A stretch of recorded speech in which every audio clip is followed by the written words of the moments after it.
В момента, в който построим магистралите до година и половина, аз мисля, че няма българин, който да отиде да гласува за друга партия.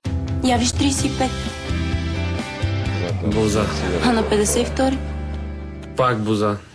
Срещу нашите тигри от Бистрица и ги бихме. Истината днес е само тази, родната полиция ни пази.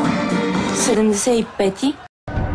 Това е най-едрото животно на сушата. Някои достигат 4 метра височина и тежат над 6000 кг.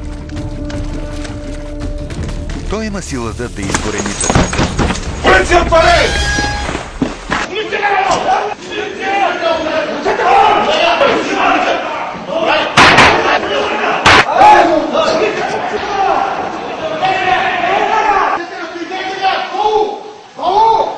България има късмет, че точно ние и аз се паднах да ни има в този период.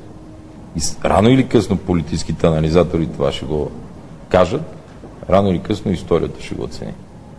А да не говорим, че в условията на криза си построихме и спортни зали, и магистрали строиме, и ЖП линии, и естакади, и пречиствателни станции. Сега в Търговище в петък ще пуснем за 50 милиона нова пречиствателна станция.